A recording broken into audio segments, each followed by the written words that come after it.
Bonjour mes amis, c'est un privilège d'être ici ce matin au service du Seigneur. Et nous espérons et nous avons confiance que nous allons passer des moments merveilleux.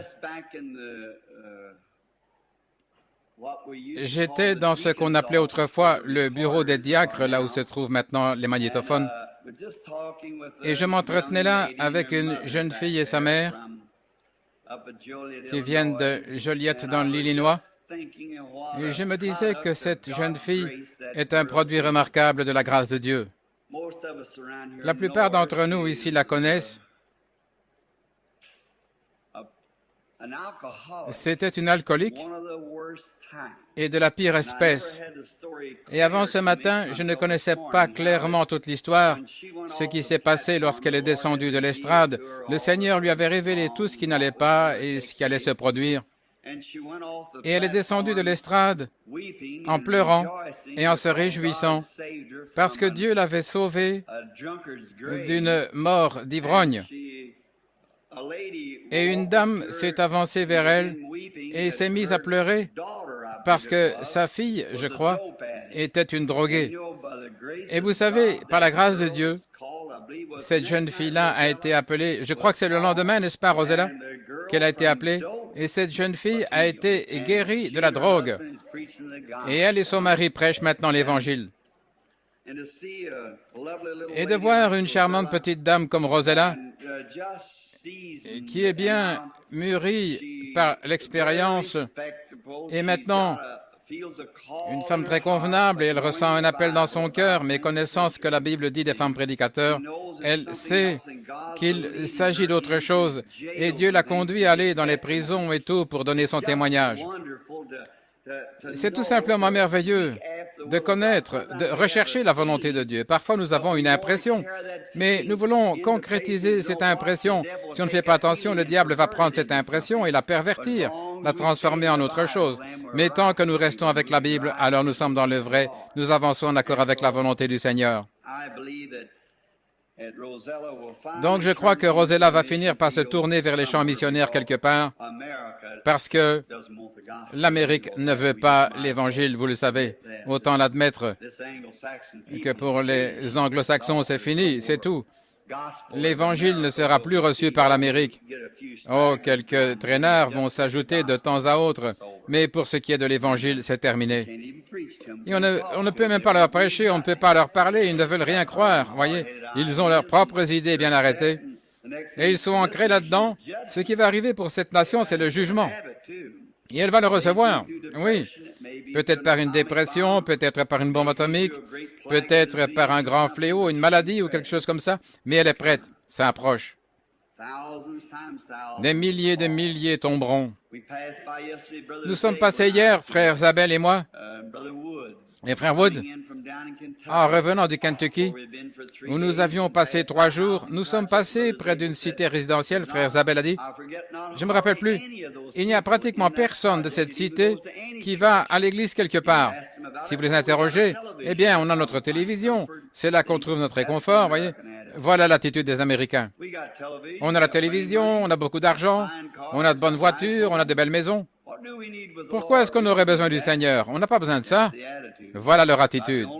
À peu près la seule religion et le seul salut que nous ayons et le seul amour se trouve parmi les gens qui sont réellement saints. Vous savez, la Bible dit que cela arriverait. Et oui, et vous, le lecteur de la Bible, je vous ai entendu crier Amen. Et le prédicateur là au fond, c'est vrai. L'amour serait pour ainsi dire absent dans les derniers jours.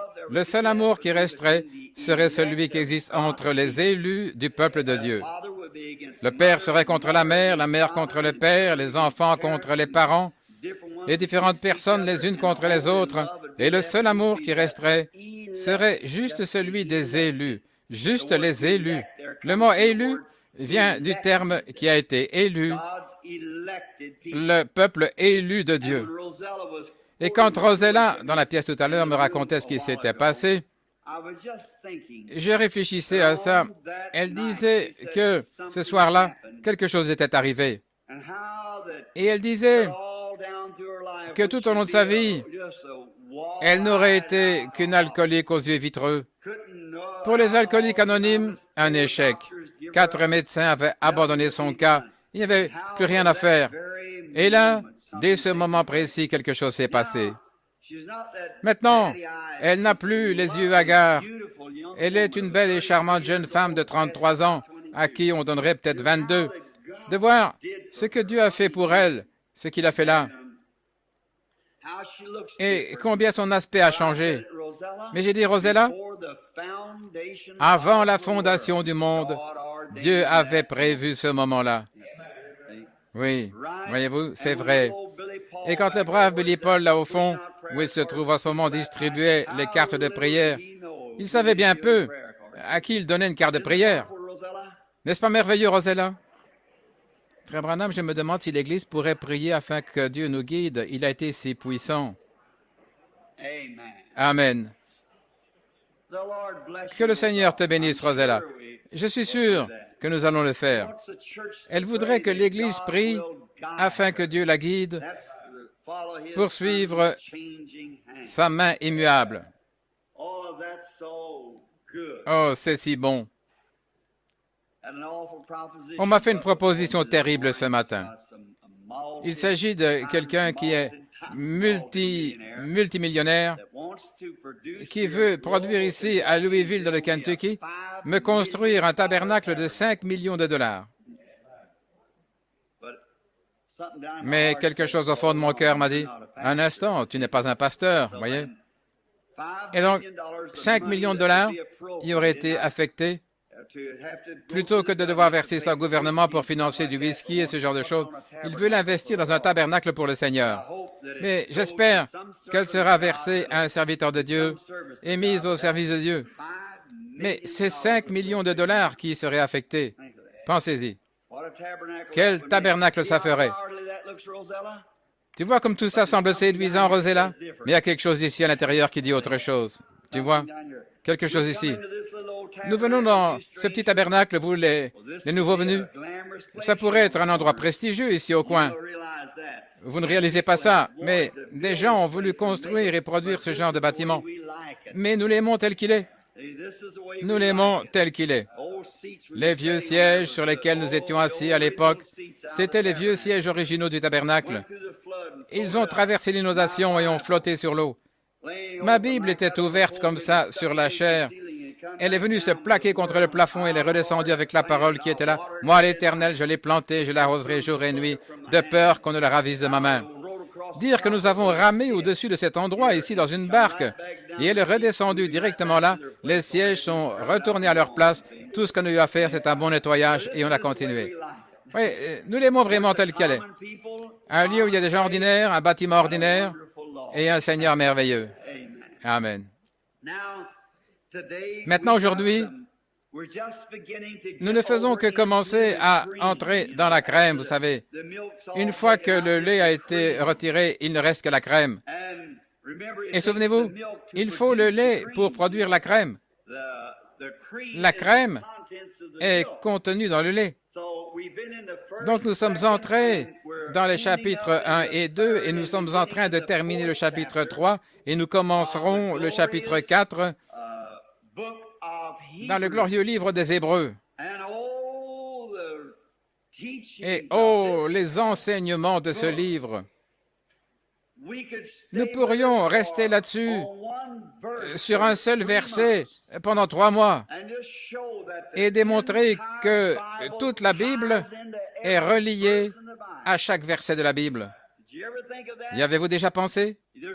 Vous ne pouvez pas désigner un seul verset que nous ne puissions, par la grâce du Saint-Esprit et avec son aide, relier à toute l'Écriture de la Genèse à l'Apocalypse.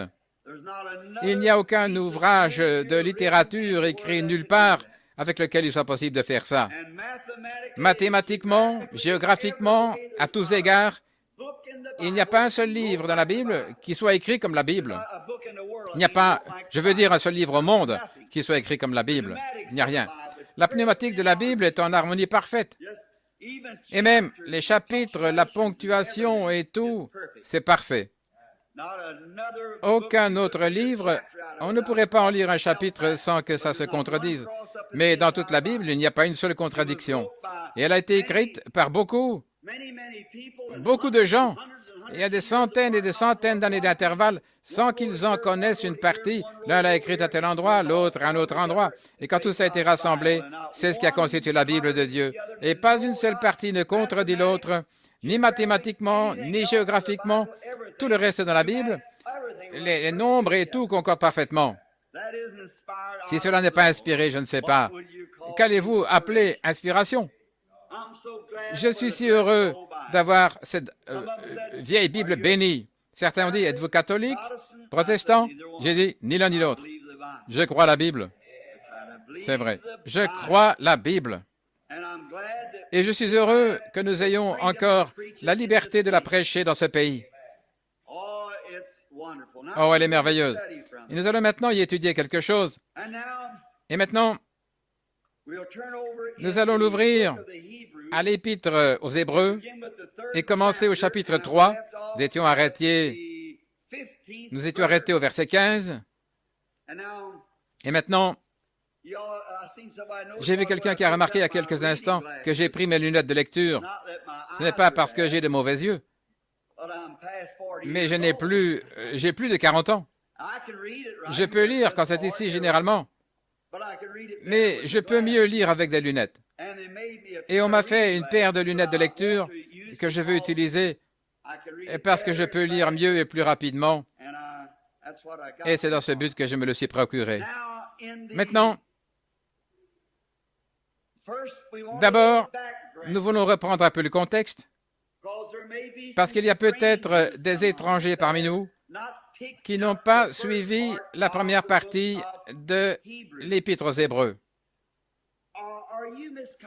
Êtes-vous Madame Cox, assise juste ici, là au bout? Je suis vraiment content de la voir. Juste avant de commencer, un témoignage de la grâce de Dieu. Voici une femme qui avait un cancer qui lui rongeait le visage. C'est la mère de Sir Wood.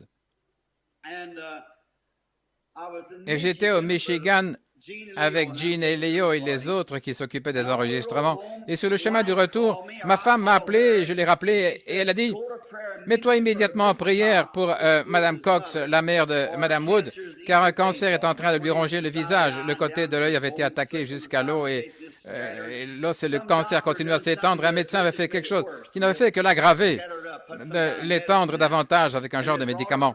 On l'avait fait venir de Campbellsville dans le Kentucky ou d'Acton dans le Kentucky à Louisville pour un traitement. Donc, Madame Wood, c'était vraiment la première fois que je la voyais bouleversée. Bien sûr, il s'agit de sa maman. Alors, il est normal qu'elle se sente déchirée. Je suis allé dans la chambre et j'ai prié pour elle avec confiance, car Dieu a dit qu'il exaucerait les prières. Et quelques jours plus tard, elle était sortie. Et la voilà maintenant assise là. Ce qu'il a fait pour elle, une grâce étonnante. Voudriez-vous vous lever? Je ne vais pas vous offrir un spectacle. Où se trouvait le cancer? Sur un côté du visage, là sur ce côté de son visage, jusqu'à sa pommette, et Dieu l'a guéri. N'est-il pas merveilleux?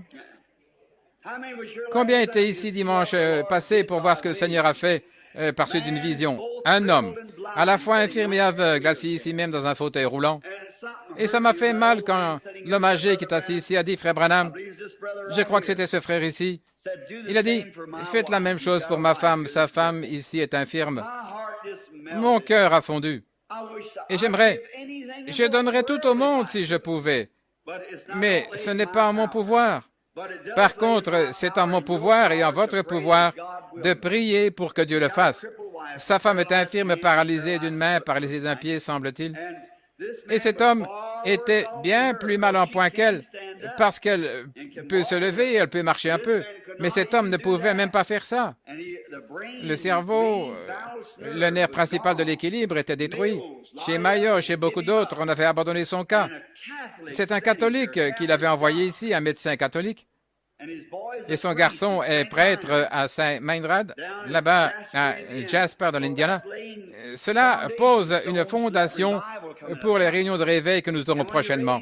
Et quand il s'est levé, il a dit, « Mais je ne peux pas. » Il a regardé, il a dit, « Oui, je peux. » Il pensait qu'il ne pouvait pas voir, vous savez. Il a levé les yeux et comme il relevait la tête, voilà qu'il pouvait marcher et voir. Il a marché dans cette allée tout seul. Et ils étaient presbytériens. Lui était orthodoxe. Vous pensez qu'il n'y a que les pentecôtistes ou les gens de la sainteté qui peuvent pousser des cris de joie? Vous vous trompez. Eux, pour sûr, qu'ils en poussent des cris de joie quand ils voient arriver quelque chose comme ça. Ils s'étreignaient, ils poussaient des cris de joie. Il s'en est allé en marchant et en descendant les marches, en poussant son fauteuil roulant. Il marchait, alors que le nerf de l'équilibre ne répondait plus. Pensez-y. Il marchait comme vous et moi. Oh, il est merveilleux. Donc, Paul a écrit l'Épître aux Hébreux. Et dans cet écrit aux Hébreux, et avant qu'il écrive ses livres, nous avons vu, maintenant ceci est une classe d'école du dimanche et je vais essayer de veiller à ne pas prendre trop de temps. Nous aurons aussi les services, nous continuerons ce soir si le Seigneur le veut. Maintenant, dans l'Épître aux Hébreux et dans les autres épîtres de Paul, qui était Paul? C'était un Hébreu loyal, ferme, un érudit et un grand docteur de l'Ancien Testament. Il avait été instruit par l'un des hommes les plus doués de son époque. Que quelqu'un me dise comment il s'appelait? Gamaliel, l'un des plus grands docteurs de son époque. Et Paul avait été instruit aux pieds de Gamaliel. Il y a quelque chose là. L'endroit que vous fréquentez, l'église que vous fréquentez et le docteur qui vous enseigne. Le saviez-vous? Ça a de l'importance. C'est pourquoi on devrait chercher le meilleur qu'on puisse trouver afin de recevoir ce qu'il y a de mieux, non pas en raison du côté social et tout, mais du véritable enseignement biblique. Regardez, une fois, là, Israël était parti dans le désert avec ses armées. Ils avaient fait une marche de 7 jours et ils ont manqué d'eau, ils étaient sur le point de périr. Ils ont dit, « Oh, s'il y avait un prophète à proximité! » Et l'un a dit, « Nous avons ici Élisée. Il versait de l'eau sur les mains d'Élie. » Vous voyez qui il avait côtoyé? Autrement dit, voici Élisée qui a côtoyé Élie. La parole du Seigneur est avec lui. Vous saisissez? Il avait été bien enseigné. Et il a dit, il est ici, allons le consulter, parce qu'il a été l'élève d'Élie, et il a en lui l'enseignement d'Élie. Vous voyez la différence? C'est sûr. Nous voulons être enseignés. Donc Paul avait l'enseignement de Gamaliel, et Gamaliel a été le grand homme qui a fait ce choix. Étant un érudit lui-même, quand tout ce remue-ménage au sujet de l'Église primitive a commencé, il a dit, « Ne touchons pas cela, frère.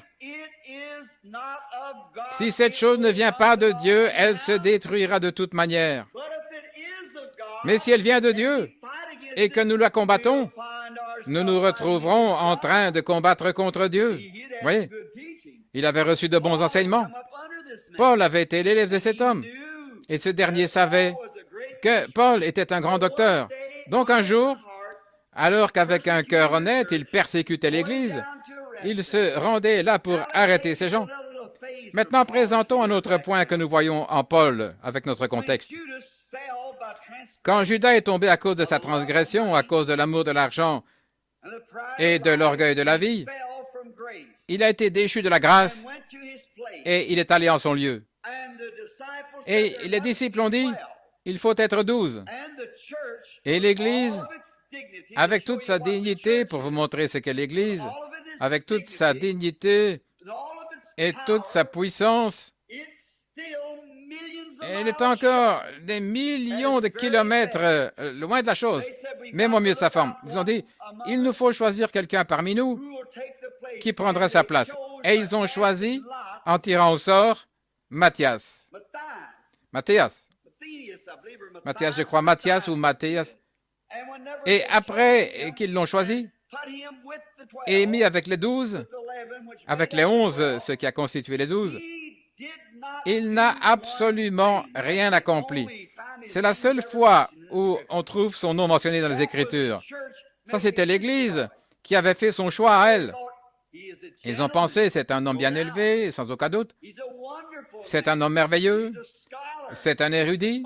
Il est intelligent. Il est instruit.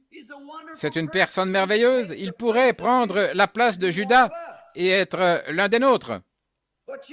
Mais vous savez, Dieu parfois, à notre avis, certains des choix les plus insensés. Voilà, Dieu a vu un petit juif au nez crochu, colérique au possible, la bouche tordue. Je vais aller là-bas, les arrêter tous. Je vais les jeter en prison, je vais faire ceci. Ça, c'était le choix de Dieu. Les autres avaient choisi un érudit et un diplomate. Mais ça, c'était le choix de l'Église. Vous voyez, vous ne savez pas qui est la personne là, devant l'autel. Vous ne savez pas qui est la personne à qui vous témoignez en prison ou ailleurs. Il peut avoir l'air d'un boxeur, les oreilles en chou-fleur, les paupières écorchées, mais vous ne savez pas qui c'est. Vous faites simplement ce que vous devez faire, c'est tout. Donnez-lui la parole. C'est Dieu qui fait le choix. Et Dieu, c'est ce petit juif colérique qu'il choisit, ou plutôt qu'il a choisi. Il était en chemin. Je vais aller les attraper là-bas. Je vais leur montrer de quoi je suis capable. Et Dieu l'a jeté par terre.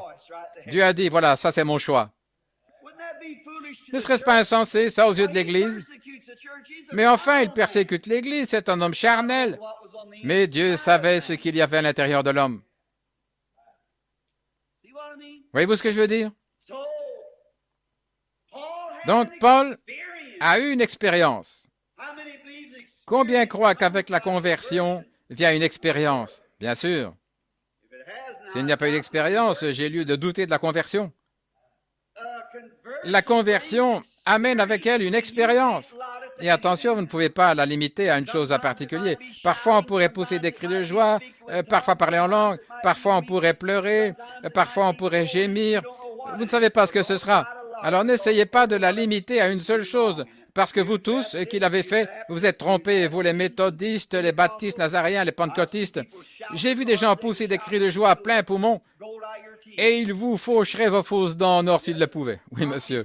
J'ai vu des gens parler en langue comme si on versait des pois sur une peau de vache desséchée, et parole d'honneur avec une chique de tabac de l'autre côté de la bouche, et ils vous couperaient la gorge s'ils le pouvaient. C'est vrai. Alors, ces choses n'ont rien. Aucun signe ne peut servir de preuve si ce n'est la vie que la personne mène. C'est à leurs fruits que vous les reconnaîtrez. Donc, tout dépend entièrement de Dieu. C'est lui qui fait le choix. C'est lui qui fait concourir toutes choses. Voilà. Alors, si votre vie concorde avec les fruits de la Bible, c'est que vous avez une assez bonne conception. Si votre esprit rend témoignage par son esprit que vous êtes fils et filles de Dieu, toutes les choses mauvaises sont parties, tout est devenu nouveau. Vous vivez dans l'amour, vous avez la paix et la grâce. Alors vous êtes près du royaume. En effet, c'est la vie qui est en vous qui produit cette sorte de vie-là.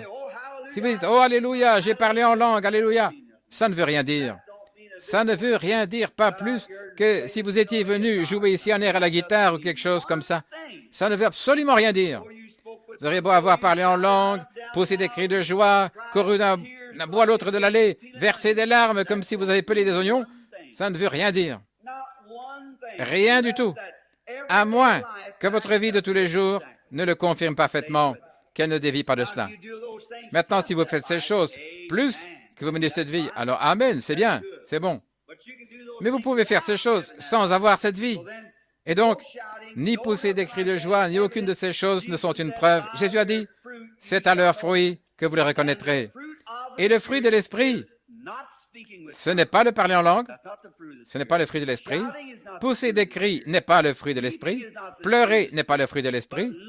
Mais l'amour, la joie, la paix, la patience, la bienveillance, la bonté, la foi, la douceur, la tempérance, voilà les fruits de l'esprit. Voilà ce que sont les fruits de l'esprit. Très bien. La raison pour laquelle nous avons ces choses, c'est que les gens aiment former des organisations, vous voyez. Oh, Dieu soit béni.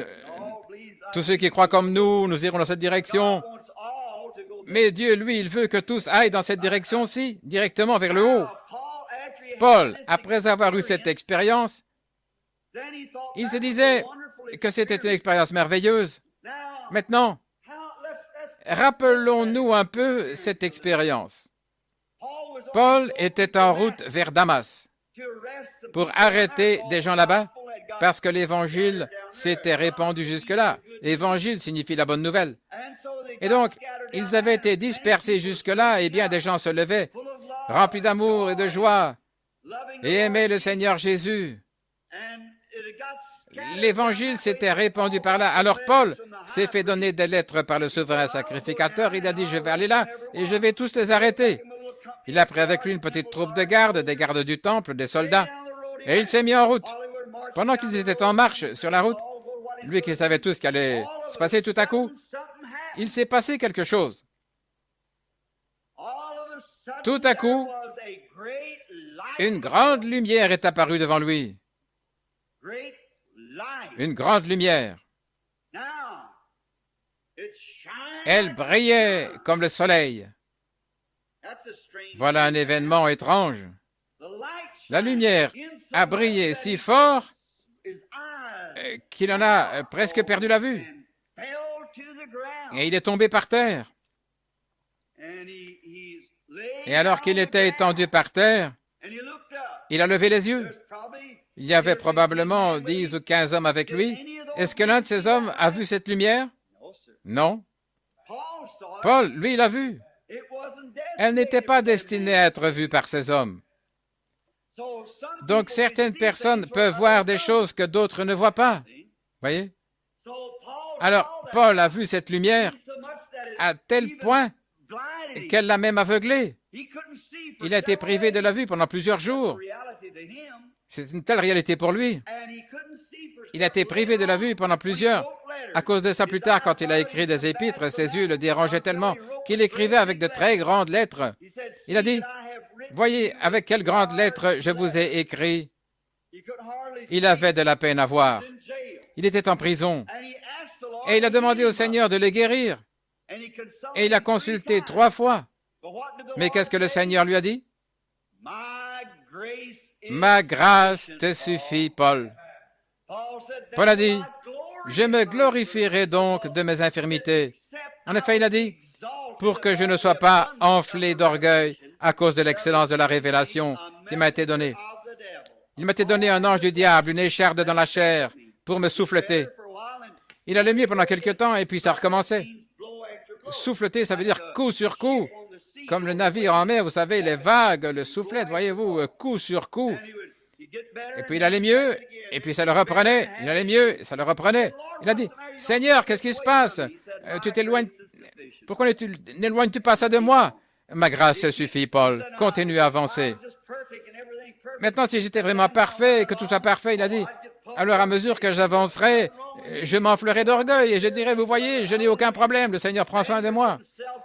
Alors, voyez-vous, vous avez votre propre justice. Dieu doit vous donner un petit quelque chose de temps en temps pour vous adoucir un peu, en quelque sorte, vous voyez. Pour vous faire réaliser que c'est lui le patron. Oh, n'est-il pas merveilleux? Oui. Vraiment glorieux. Donc, Paul, après avoir eu cette grande expérience, maintenant, ça avait été quelque chose aujourd'hui, il aurait dit, « Oh, Dieu soit béni, alléluia, ah, mes amis, le Seigneur a fait quelque chose pour moi, gloire à Dieu. » Mais pas Paul. Il était un érudit de la Bible. Cette expérience doit cadrer avec la parole de Dieu. Oui. Si elle n'est pas entièrement rattachée à la Bible, d'un bout à l'autre, pas juste regarder ici et dire, « Oh oui, voici, Dieu soit béni, je l'ai reçu. » Non, non, ce n'est pas comme ça que Dieu le donne. Ça doit être la Bible entière. Toute la Bible. Les incrédules utilisent cette Bible comme terrain de discussion. Ils prennent un petit passage ici et vont ensuite prendre un autre petit passage et ils cherchent à les relier. Et ce sont 2 sujets totalement différents. Mais vous devez faire concorder l'Écriture avec l'Écriture. Comme Ésaïe a dit au chapitre 28, ça doit être ligne sur ligne, ligne sur ligne. Un peu ici, un peu là. Retenez ce qui est bon. Oui, c'est comme ça que ça doit venir. Ligne sur ligne, règle sur règle, parole sur parole. écriture sur écriture. Tout doit être compilé ensemble. Voilà pourquoi je pense que ces leçons, comme nous faisons maintenant, c'est quelque chose d'extraordinaire pour l'Église, parce qu'elles permettent de montrer que toutes les Écritures sont reliées entre elles.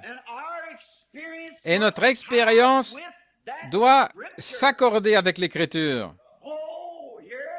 Oh, voilà, c'est ça. Sinon, alors c'est faux.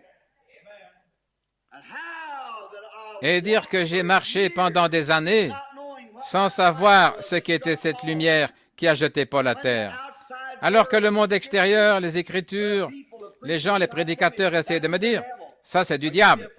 Tu seras à 10 heures de bonne aventure. Tu seras un spirit. Ne touche pas à ça, Billy. Il y a quelque chose qui cloche. Ne fais surtout pas ça, mon garçon. C'est faux, c'est du diable. Eh bien, tu serais un médium, un spirit. C'est du diable. Ce n'est pas bien. Je ne voulais pas prêcher ça. Mais là, sur le chemin de Damas, Paul non plus ne voulait pas prêcher ça avant d'avoir vu si c'était vrai ou pas. Alors, il est parti en Arabie pendant 3 ans et il a étudié les Écritures. Oh, et quand il est revenu, il a dit, maintenant, essayez de m'enlever ça. Il savait qu'il lui fallait affronter les pharisiens, il lui fallait affronter les sadducéens, il lui fallait affronter le monde et le monde des païens. Ainsi, Paul, cette Bible est écrite, cette épître aux Hébreux est écrite dans ce but. Il secoue ces Hébreux. Il prend l'Ancien Testament et le montre ici dans le Nouveau Testament. Ça, c'est Dieu, dit-il. Et voici, c'est surtout les prophètes et tout. Il débute là, au commencement, au chapitre 1er, nous avons vu. Car Dieu, autrefois, il y a très longtemps, à plusieurs reprises et de plusieurs manières, il a parlé au Père par les prophètes. C'est comme ça que Dieu a porté son message, testé par le Urim Tumim. Mais en ce jour-ci, il nous a parlé dans son Fils Jésus-Christ, testé par sa Bible. Voilà, vous y voilà. Alors ces expériences, dont le monde dit, oh, c'est mental, personne. Quand cet ange est apparu, cette lumière-là, à la rivière, quand j'ai prêché mon premier réveil ici au coin de la rue, et que nous avons baptisé tous ces gens, je crois, frère Fleeman, que vous étiez peut-être, je ne sais pas si vous êtes, combien étaient là lorsque la lumière est apparue là à la rivière? Les anciens? Oui? Quand elle est descendue là, au fleuve. Et les gens ont dit, ce n'était qu'une illusion d'optique. Un grand nombre d'entre nous se tenaient là à la regarder. Et voici qu'elle est descendue.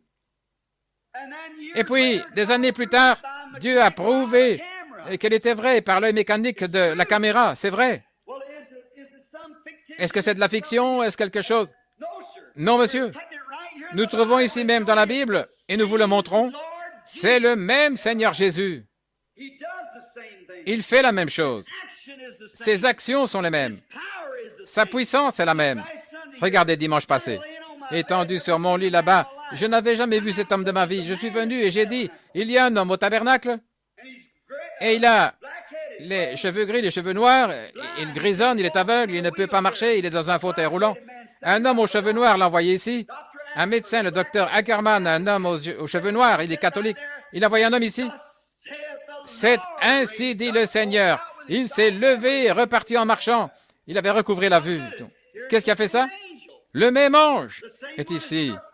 Celui-là même qui a jeté Paul à terre alors qu'il était en route vers Damas. Il vit dans son Église et dans son peuple aujourd'hui. C'est l'Écriture qui concorde avec les Écritures. Ça doit être ainsi. Oh, on a des tièdes. Nous allons y venir un peu plus tard. Nous avons quelque chose de profond devant nous, si nous pouvons l'aborder aujourd'hui et ce soir. Nous commençons à entrer dans les eaux profondes. Vous savez, quand j'étais un petit garçon, il y avait un petit étang derrière la maison et j'allais là-bas. Et tous les petits-enfants se baignaient, les petits là. Et l'eau avait peut-être cette profondeur-là. Ce n'était rien d'autre qu'une mare à cochon. Et j'avais là une caisse à savon. Je montrais que je savais plonger. Je me pinçais le nez. Et plouf, je faisais comme ça et mon petit ventre frappait la boue, vous savez. Et elle volait de tous côtés. Et je disais à mon papa que je savais nager. Il m'a amené un jour là, il a dit, je veux te voir nager. J'ai sauté de là, vous savez. Je me suis déshabillé dans un petit fourré de robinet. Je suis revenu en courant. J'ai sauté dans l'eau. J'ai éclaboussé. La boue volait de tous côtés. Et papa était dans le caniveau. Il est resté là et il m'a dit, sors de ce trou d'eau et va prendre un bain. Rentre à la maison. Voyez? C'est à peu près comme ça que certains d'entre nous nous disons chrétiens. Nous rampons dans la boue. C'est vrai. Tant que vous êtes ancré là, je suis méthodiste, pentecôtiste, je suis presbytérien, j'ai une preuve, je l'ai reçue. Vous rampez dans la boue. Un jour, j'étais avec mon oncle, je lui répétais constamment. Il avait peut-être 15 ou 16 ans. Nous étions à la rivière, je disais, « Oncle, l'arc, je sais nager. » J'étais assis à l'arrière du bateau, vous savez, et je me sentais bien en sécurité. Il a simplement pris la rame et m'a poussé dans l'eau. 3 mètres d'eau, c'était différent, là. Des éclaboussements et des cris comme vous n'en avez jamais entendu de votre vie. Le jour où on vous pousse par-dessus bord, vous avez intérêt à savoir où vous en êtes. Oui. Si vous le savez, il vaut mieux le connaître réellement. C'est vrai. Mais nous entrons maintenant dans des eaux profondes. Des eaux profondes. Vous allez vous noyer et si vous n'êtes pas un bon chrétien bien gras. Remarquez, la parole. Paul a d'abord découvert, il s'est reporté à l'Ancien Testament, et là, il a vu l'expérience qu'il avait vécue. Et qu'est-ce qui m'a jeté par terre? C'était une lumière. Une grande lumière qui était là, qui brillait comme le soleil, là, devant son visage. Il a dit, « Saul, Saul, pourquoi me persécutes-tu? » Il a dit, « Seigneur, qui es-tu que je persécute? » « Je suis Jésus. » Je croyais qu'il était un homme avec des cicatrices aux mains. Et on prétend qu'il apparaît dans des réunions maintenant avec des marques de clous dans les mains et à la tête. Non, non, pas ce corps-là. Pas dans ce corps-là. Il est maintenant une lumière. Saul, quand il était ici sur la terre, il a dit, « Je viens de Dieu, je retourne à Dieu. » Il était l'ange qui, dans cette lumière, a conduit les enfants d'Israël, leur a fait traverser le désert, et il est retourné à cette même lumière, et Paul l'a vu dans l'Ancien Testament. Il a dit, « Je suis Jésus, l'ange de l'Alliance. » Et il s'est fait chair pour nous racheter. Il n'a pas pris la forme des anges. Nous l'avons vu dans le chapitre précédent de notre étude. Il n'a jamais pris la nature des anges, mais il était la postérité d'Abraham, pour qu'il puisse se faire connaître, pour que les hommes voient Dieu. Amen. Maintenant, il dit, « Je retournerai à cela. » Et quand Paul l'a vu, il a dit, « Bien sûr, c'était lui. C'était lui. » Pierre a vécu une expérience une nuit pendant qu'il priait. Cette même lumière est entrée dans le bâtiment. Elle a ouvert les portes devant lui. Il est sorti là dans la rue. Et Pierre croyait rêver. Il était tellement loin. Il ne savait pas ce qui s'était passé. Il a dit, « Est-ce que je viens de me réveiller? Mais je suis ici dans la rue. » Il est allé chez Jean-Marc et la jeune fille a ouvert la porte, une petite dame qui se trouvait là, qui participait à une réunion de prière. Quelqu'un frappait à la porte, elle va ouvrir la porte. Oh, elle dit, « Voici Pierre qui arrive. Vous êtes en train de prier pour qu'il sorte de prison. » Et le Seigneur l'a délivré. Oh, ils ont dit, « Oh Seigneur, délivre-le. » Mais dit-elle, il est à la porte et il frappe. Pierre continue à frapper. « Laissez-moi entrer. » Oh, dit-elle, c'était Pierre. À cette époque, ils ont toujours une petite barre transversale qu'on tire, une petite trappe qu'on relève pour regarder à l'extérieur. Vous voyez, avant de faire entrer quelqu'un, il faut savoir qui est à la porte. Parce qu'il y avait des brigands. Si vous ouvriez la porte, ils vous tuaient. Donc, elle a dit, c'est Pierre. Ils ont dit, oh là là, il est mort, c'est son ange qui est là, vous voyez. Il est déjà dans son corps glorifié. Vous savez, cette théophanie. Vous vous rappelez, nous en avons parlé du gros diamant. Savez-vous qu'il reflétait la lumière, qu'il est retourné là? Si cette tente où nous habitons sur la terre détruite, nous en avons eu une qui nous attend déjà. Et ils croyaient que Pierre était mort, qu'il avait laissé son corps et qu'ils allaient devoir l'ensevelir quelques jours plus tard, qu'il était entré dans son, pas son corps glorifié, mais dans sa théophanie, le corps qui est déjà préparé. Ce corps n'aurait pas pu vous serrer la main. Ce corps n'a pas de main qui puisse serrer, mais c'est un corps qui est à l'image de l'homme. Il est venu, il frappait à la porte. Et elle a dit, non, c'est Pierre, il est là. Il a ouvert la porte, il est entré. Il était là. Pierre avait été délivré par cette lumière. Maintenant, tout comme l'Église primitive, comme Paul dans l'Église primitive, a vu cette lumière de Dieu, celle qui a brillé sur Paul, Voici que la même chose est descendue. Maintenant, les gens peuvent dire quelque chose, mais ce n'est pas vrai pour autant. Mais quand Dieu prouve quelque chose, c'est par l'œuvre qui est produite qu'il le prouve, et il y a aussi l'appareil photo qui le prouve. Et ce que le Seigneur a accompli a prouvé de façon absolue et infaillible qu'il s'agit bien de Dieu. Par les Écritures, par ses actions, par l'expérience. Mais les gens refusent d'écouter. Regardez dans ce tabernacle. Maintenant, souvenez-vous, vous le savez, nous ne cherchons pas à avoir des foules ici. De toute manière, nous n'avons pas la place pour les mettre. Mais regardez, une réunion de ce genre, où nous nous rassemblons dans ce but, devrait attirer toutes les villes avoisinant. Mais les gens sont morts. Ils sont absolument morts. Ils ont des yeux, mais ils ne voient pas. Vous dites, mais frère Branham, pourquoi ne vont-ils pas chez le docteur pour corriger la vue? Il ne peut pas corriger cette sorte de vue-là. Jésus a dit, si vous me connaissiez, vous connaîtriez aussi mon jour. Il a dit, pharisiens aveugles, vous savez discerner l'aspect des cieux, mais les signes du temps, vous ne pouvez pas les discerner. Et ça passe au-dessus de votre tête, écoutez. Regardez les signes au milieu desquels nous vivons. Il ne s'agit pas de quelque chose. Je suis moi-même qu'un homme. Je ne suis même pas ce qu'on appelle un prédicateur. Je n'ai pas d'instruction. Je ne corresponds pas à ce qu'on appelle un prédicateur. Et nous sommes des gens pauvres. Regardez dans quel bâtiment nous sommes. Regardez les cathédrales ce matin. Mais regardez où Dieu se trouve. Voilà la chose. De même, Moab se trouvait là, dans toute sa splendeur et sa beauté, tandis qu'Israël était sous des tentes. Mais où Dieu se trouvait-il? Il y avait une bande de petits exaltés là qui commettaient toutes sortes de mauvaises actions. Mais Balaam, leur évêque, a manqué de voir ce rocher frappé, ce serpent d'airain, cette colonne de feu. Ses yeux étaient aveuglés. Il ne pouvait pas le voir. Il a dit, ils ne font qu'imaginer ça.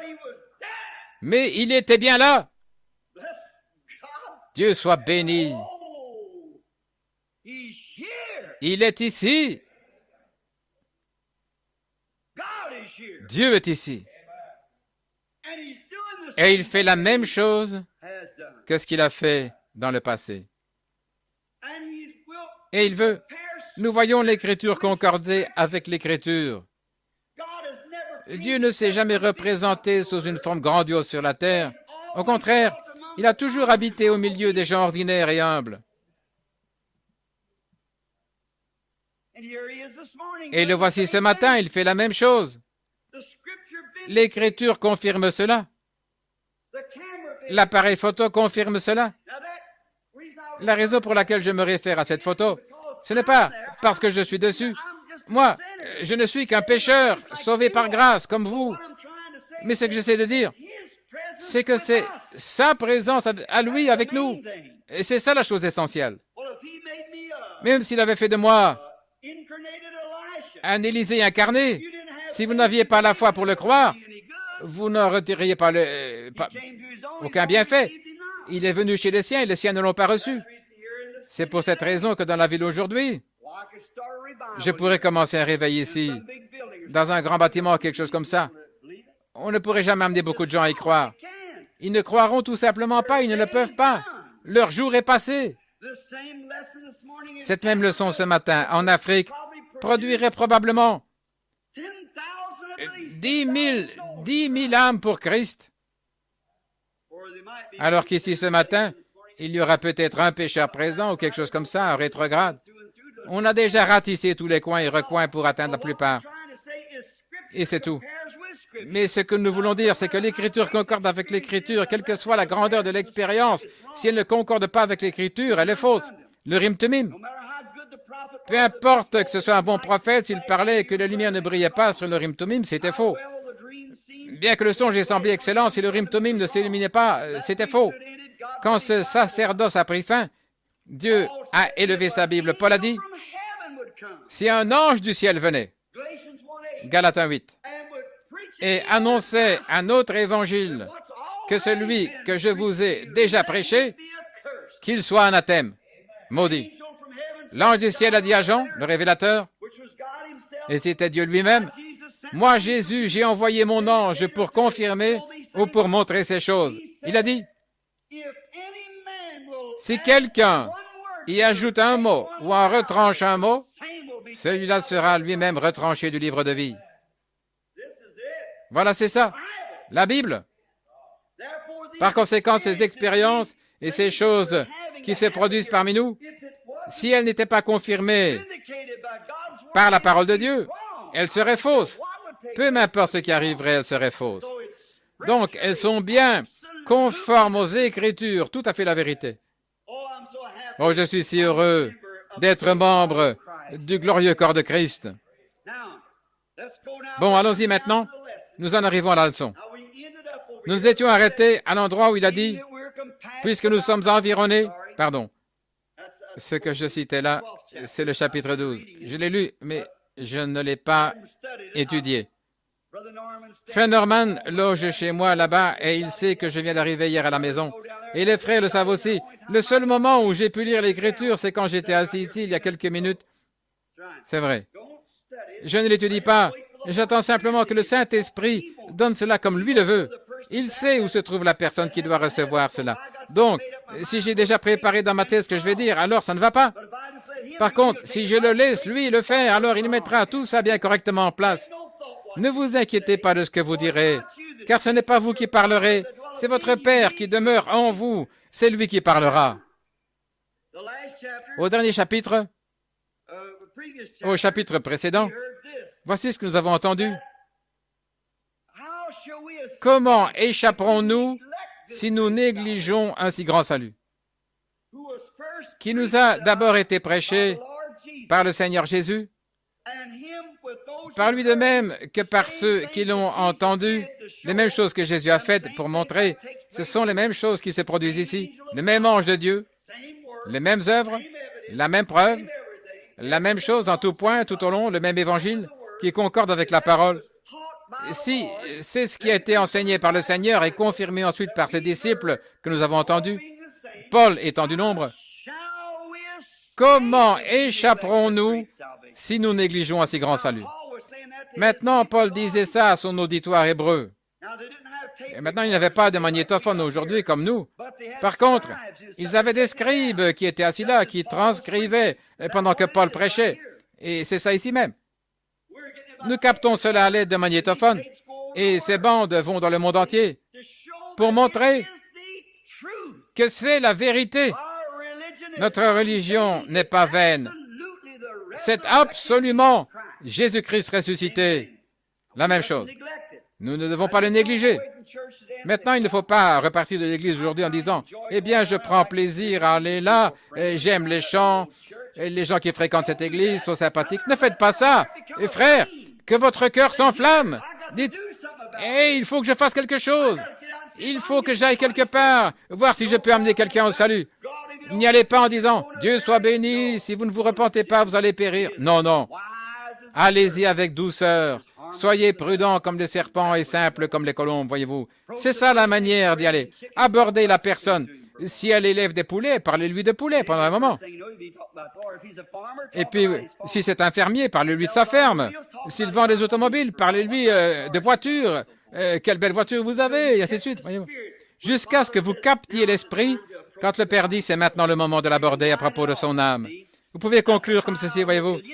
Et ça, c'est une bonne automobile, vous voyez. Les moyens de transport aujourd'hui sont devenus formidables. Et comme les nations ont été rapprochées, et les villes de nos nations ont été rapprochées, les amis et les mères, on peut se rendre visite. Vous savez, c'est quelque chose de merveilleux d'avoir des automobiles comme celles que vous vendez. Oui. Vous savez, en tirant des bouffées de son cigare ou autre. Ouais, ça, ce sont de bonnes voitures. Avez-vous déjà songé à ce que les gens d'autrefois auraient pensé en voyant quelque chose comme ça? Continuez à parler comme ça, vous voyez. Et au bout d'un moment, il dira, « Ouais, c'est tout à fait. » Vous savez, et autre chose, ça donne la possibilité. Comme pour les réunions de réveil, les gens peuvent traverser rapidement le pays pour assister à des réunions de réveil. Voyez, vous ouvrez le chemin continuellement. Et si vous sentez quelque chose bloque le passage, arrêtez tout de suite. Voyez-vous, comme l'a dit le docteur à Phoenix, « Seigneur, remplis ma bouche de bonnes paroles et donne-moi un petit coup de coude quand j'en aurai besoin, voyez-vous. Donne-moi un petit coup de coude quand j'aurai dit assez. » Maintenant, remarquez, nous allons commencer au chapitre 15, au verset 15 du chapitre 3. Regardez, pendant qu'il est dit, « Aujourd'hui, si vous entendez sa voix, n'endurcissez pas votre cœur comme au jour de la révolte. » Maintenant, observez, c'est Paul qui parle. Il a dit, aujourd'hui, si longtemps après, nous allons approfondir ça un peu plus tard. Aujourd'hui, si longtemps, ça vient au chapitre suivant. Si longtemps après. Il a dit, aujourd'hui, si vous entendez sa voix, n'endurcissez pas votre cœur comme au jour de la provocation, quand ils ont provoqué Dieu. Lisons le verset suivant. Il y eut en effet certains qui se révoltèrent après l'avoir entendu. De quoi parle-t-il? De l'Évangile. Non pas pourtant tous ceux qui étaient sortis d'Égypte sous la conduite de Moïse et contre qui Dieu fut irrité pendant 40 ans, sinon contre ceux qui péchaient et dont les cadavres tombèrent dans le désert. Arrêtons-nous ici un instant. La provocation, la révolte, quand ils l'ont provoqué. Alors, qu'est-ce que Dieu a fait?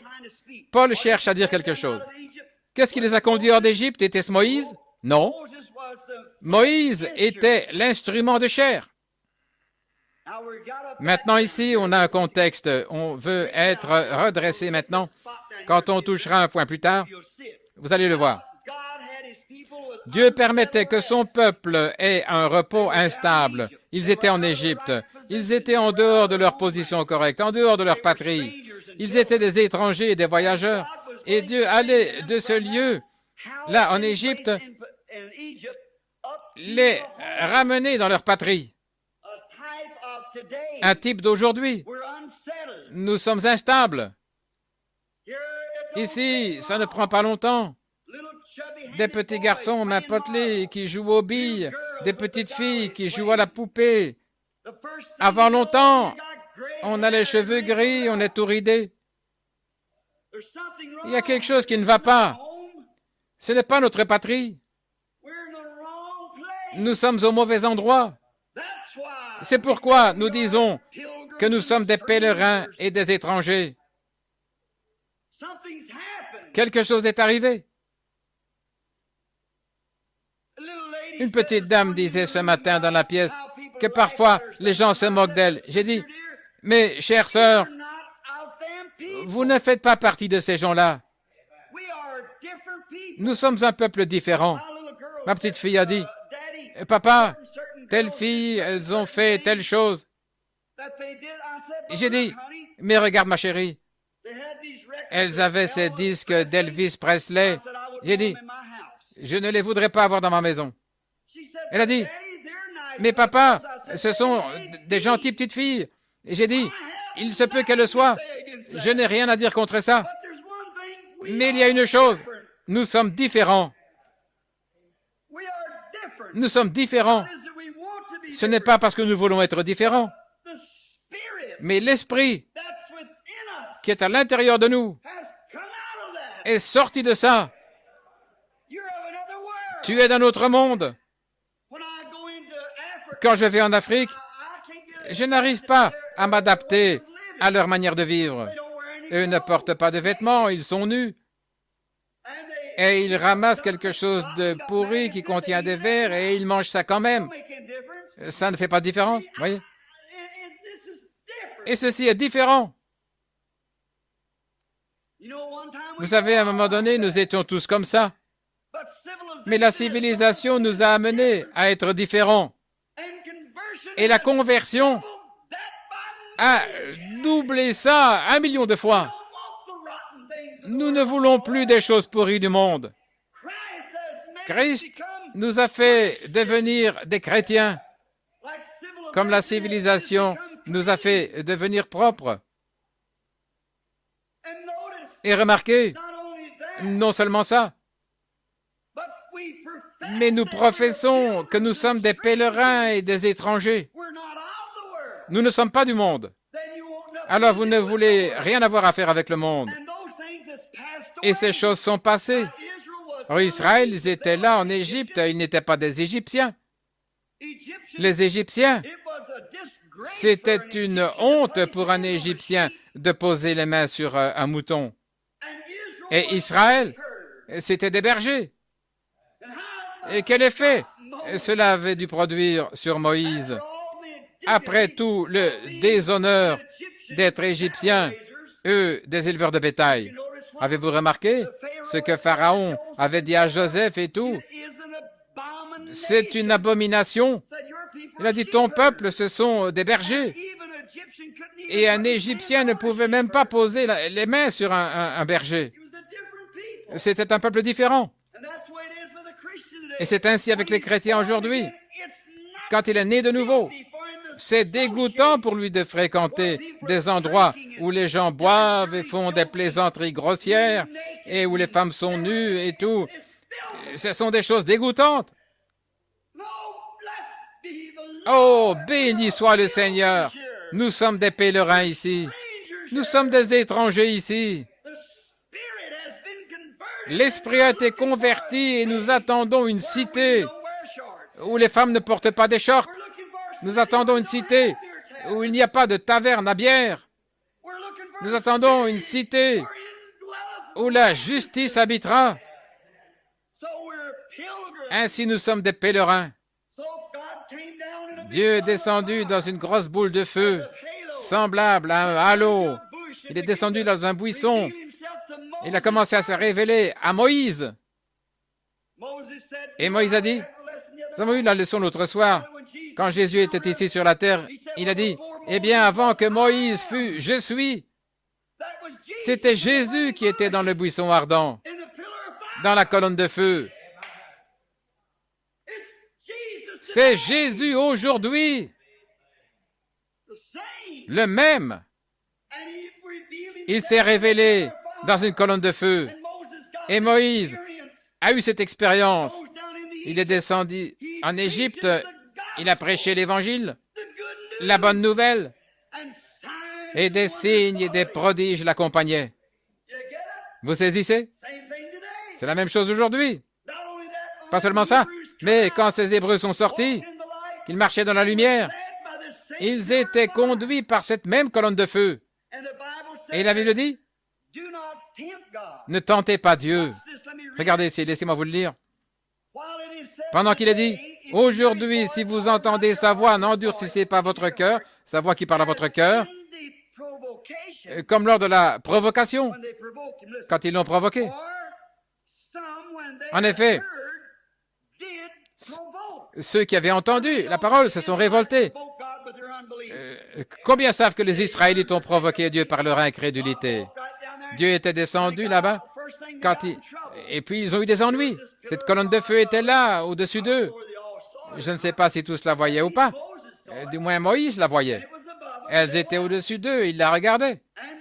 Et quand ils sont allés, disons qu'ils ne la voyaient pas.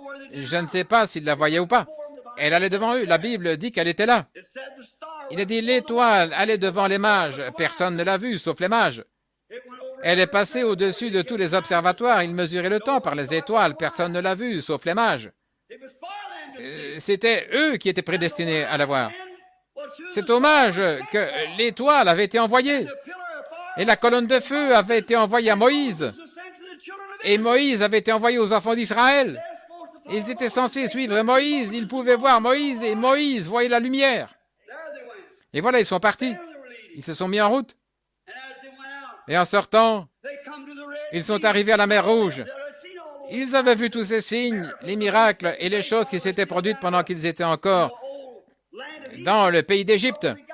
Quand ils sont arrivés là, pendant leur voyage, alors qu'ils venaient de se convertir et de sortir, et tout de suite, ils ont eu des ennuis. Dieu aime vous mener vers des ennuis. Il aime faire surgir des ennuis sur votre sentier pour voir ce que vous allez faire. Il a élevé un obstacle par la mer Rouge, ça les a conduits tout droit dans ce lieu. Et puis il a envoyé Pharaon à leur poursuite. Oui, comment Dieu aime faire les choses. Il aime démontrer sa puissance et son amour. Il est Dieu. Et il aime vraiment vous montrer qui il est. Amen. Le problème aujourd'hui, c'est que les gens disent, « Oh, ces jours-là sont passés. » Non, comment Dieu peut-il démontrer ce qu'il est alors qu'on vous enseigne de telles choses? Mais Dieu aime se manifester. Voici les enfants d'Israël en train de marcher dans la lumière. Moïse marche devant eux. Les voilà.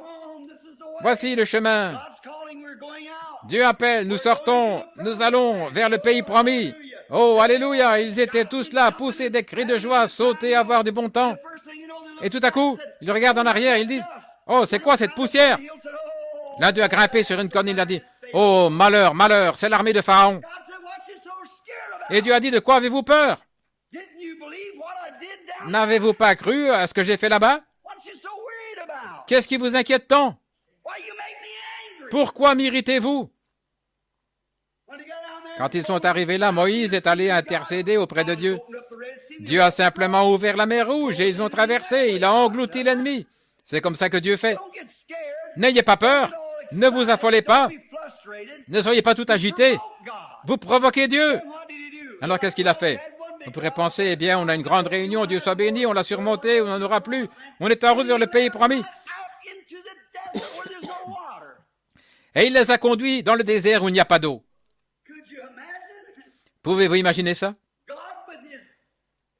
Dieu, avec son peuple sanctifié, son peuple saint, il les a conduits dans ce piège-là. Puis il les a sortis de ce piège pour les conduire directement ici, là où il n'y a pas d'eau, alors qu'il aurait pu les mener par un chemin où il y avait de l'eau. Il aurait pu faire une rivière longeant leur chemin d'un bout à l'autre s'il l'avait voulu. Il aurait pu faire que toute la montagne éclate de joie, faisant jaillir de l'eau.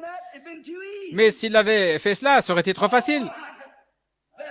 Oh, j'aime ça. Béni soit le nom du Seigneur. Pourquoi est-ce que Dieu a permis que ceci arrive, frère Branham? Pourquoi? C'est Dieu qui fait ça. Laissez-le faire. Continuez simplement à marcher. C'est l'affaire de Dieu. Les pas du juste sont ordonnés par le Seigneur. Oui. Et quelle différence cela fait-il? J'ai perdu tout mon argent, frère Branham. Eh bien, Dieu soit béni quand même. Oh, j'ai fait ceci, il est arrivé ceci, une tempête a emporté ma maison. Dieu soit béni quand même. L'Éternel a donné, l'Éternel a repris. Que le nom de l'Éternel soit béni. Continuez simplement à marcher. Tout est à la gloire de Dieu. Dieu sait ce qu'il fait.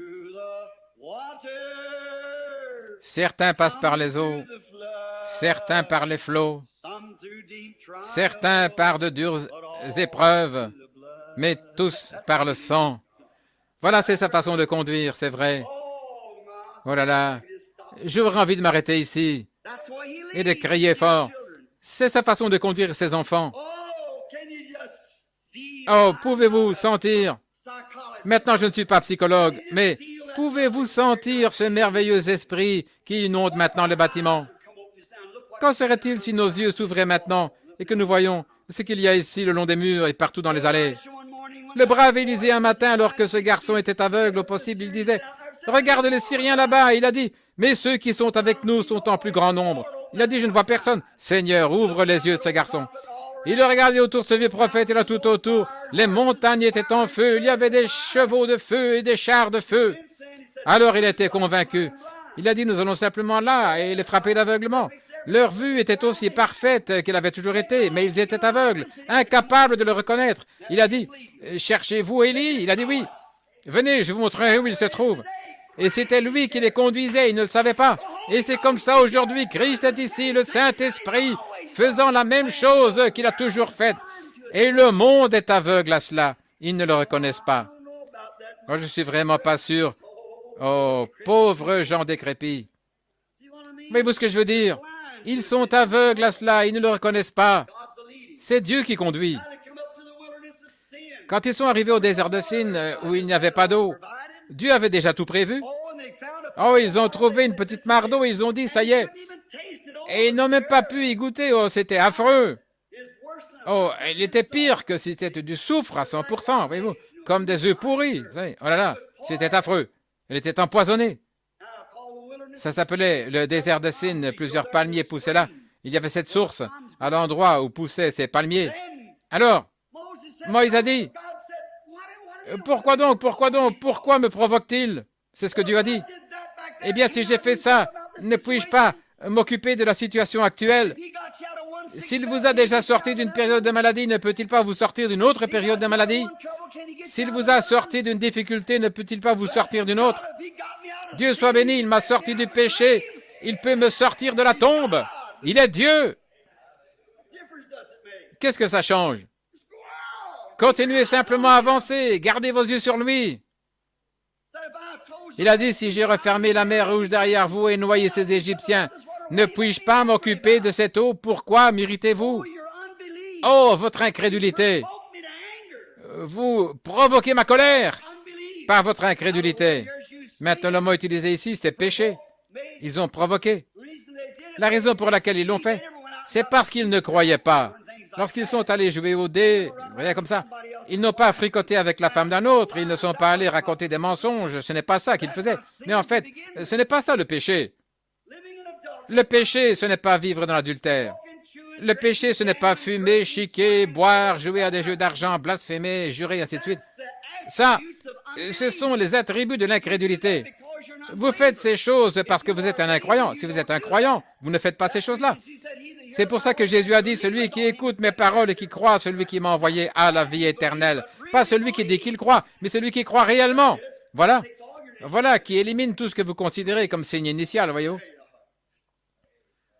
Ce n'est pas celui qui écoute mes paroles et qui pousse des cris. Pas celui qui écoute mes paroles et qui parle en langue. Pas celui qui écoute mes paroles et qui a du sang dans la main ou sur le visage ou quoi encore. Ce n'est pas ça. Celui qui écoute mes paroles et qui croit celui qui m'a envoyé a la vie éternelle et il ne viendra jamais en jugement, mais il est passé de la mort à la vie. Le péché, qu'est-ce que c'est? L'incrédulité. Qu'un petit quelque chose surgisse et au lieu de consulter tout de suite l'Écriture pour voir si c'est vrai ou pas, oh, vous dites, non, vas-y, tu vois, moi, je vais simplement continuer à être ce que je suis, un presbytérien. Allez-y, aveugle. Et vous provoquez Dieu. Quand Dieu fait quelque chose, il s'attend à ce que la nation le saisisse. Mais au lieu de ça, vous savez, eh bien, je ne suis vraiment pas sûr. Il s'attend à ce que les gens le saisissent. Si ces choses vous importent réellement, asseyez-vous, prenez l'Écriture, parcourez-la, sondez-la à fond, voyez-vous si ça s'est déjà produit, si ça a été prédit, voyez-vous. Et alors, vous le saisirez. Amen. Maintenant, remarquez. Aujourd'hui, si vous entendez sa voix, n'endurcissez pas votre cœur, comme au jour de la provocation, lorsque Dieu a été provoqué par eux. En effet, ceux qui se révoltèrent, après l'avoir entendu, l'évangile que Moïse avait prêché, mais pas pourtant tous ceux qui étaient sortis d'Égypte sous la conduite de Moïse. Combien savent? Combien de personnes ont été sauvées par le groupe qui était sorti? Combien? 2, c'est vrai. Combien connaissent leur nom? C'est juste, Caleb et Josué, les 2 seuls, sur 2 millions et quelques. Maintenant, écoutez. Mais, le verset 17 maintenant, et contre qui Dieu fut irrité pendant 40 ans à cause de l'incrédulité. Contre qui? Sinon, contre ceux qui ont péché, qui ne croyaient pas. Prenez le dictionnaire et cherchez la signification de péché. Prenez le dictionnaire biblique. C'est l'incrédulité. L'incrédulité, c'est le péché. Celui qui ne croit pas est déjà condamné. Saint Jean 4. Déjà condamné. Et dont les cadavres tombèrent dans le désert, et à qui jura-t-il qu'il n'entrerait pas dans son repos? Votre incrédulité. Oh, je ne vais jamais arriver à mon chapitre. Mais regardez, voilà ce qui ne va pas avec cette nation aujourd'hui. Des signes et des prodiges ont traversé cette nation. Et qu'est-ce que les gens font? Ils tournent constamment le dos à cela. Et il a dit, je jure que je ne les laisserai pas entrer dans le pays vers lequel ils étaient mis en route. Qu'est-ce qui ne va pas avec les églises aujourd'hui? Leur incrédulité a provoqué Dieu. Alléluia. De ces pierres-ci, il peut susciter des enfants à Abraham. Il a essayé de leur donner l'Évangile. Et les gens ont endurci leur cœur.